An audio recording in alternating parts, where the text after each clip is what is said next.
on. Our actions brought us to this torment. Why did I oppose the truth? My wealth and power mean nothing here. Long ago, in the city of Makkah, there lived a man named Abu Lahab. He was the uncle of the Prophet Muhammad, peace be upon him, but his heart was hardened against the message of Islam. Have you heard his words? This nephew of mine, he seeks to turn people against us. When the Prophet Muhammad, peace be upon him, began calling people to worship Allah alone, Abu Lahab opposed him at every turn. He mocked the Prophet Muhammad, peace be upon him, ridiculed his teachings, and tried to turn the people of Makkah against him.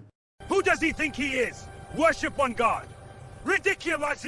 I tell the people of Makkah. Listen to this nonsense. Worship one God? Such foolishness will ruin our city. Do not follow him. Abu Lahab's wife was no different. She would go to great lengths to harm the Prophet Muhammad, peace be upon him, even carrying thorns in his path and creating obstacles wherever she could. Let him stumble upon my thorns. He will learn the price of spreading this message. Together, they became symbols of resistance against the truth, driven not by ignorance, but by arrogance and stubbornness. Allah revealed a surah about them, warning that no wealth, social status, or family influence could protect them from the consequences of their deed. Allah's words speak of Abu Lahab and his wife. Nothing can shield them from the judgment of their actions. تبت يدا أبي لهب وتب. May the hands of Abu Lahab perish, and may he perish.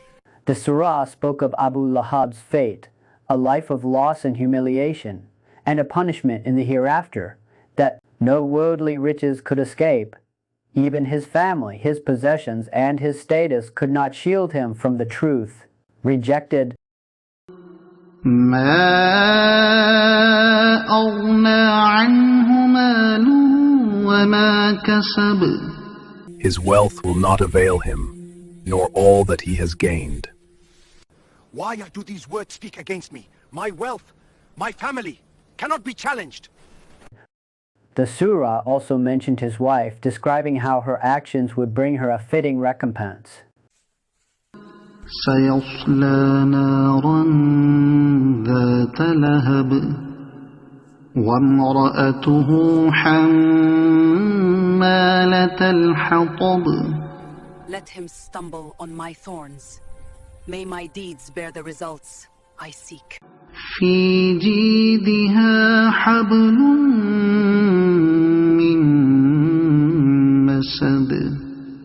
Through this, Allah reminded humanity that deeds, not birth or position, determine the path a person walks. Abu Lahab's story became a clear lesson. Arrogance, cruelty, and opposition to the message of Allah bring only ruin, while faith and humility bring reward. See how deeds, not lineage or wealth, define one's fate. Only faith and humility lead to true success. Through the words of this surah, Allah illustrated that even the closest relatives, even those who once held love or influence, are not exempt from accountability. It teaches that the divine message is greater than family ties, worldly power, and that rejecting the truth has consequences that cannot be avoided. No matter who they are, even family cannot shield one from the judgment of Allah. Truth and faith must come first. Surah Al-Lahab stands as a timeless reminder that arrogance and hostility toward the message of Allah bring destruction, while belief, patience, and obedience lead to honor and eternal success. The life and message of the Prophet Muhammad, peace be upon him, continued to guide humanity through these timeless lessons. We choose peace among space. May we always follow the guidance of the Prophet Muhammad, peace be upon him, and uphold faith, patience, and humility in all we do.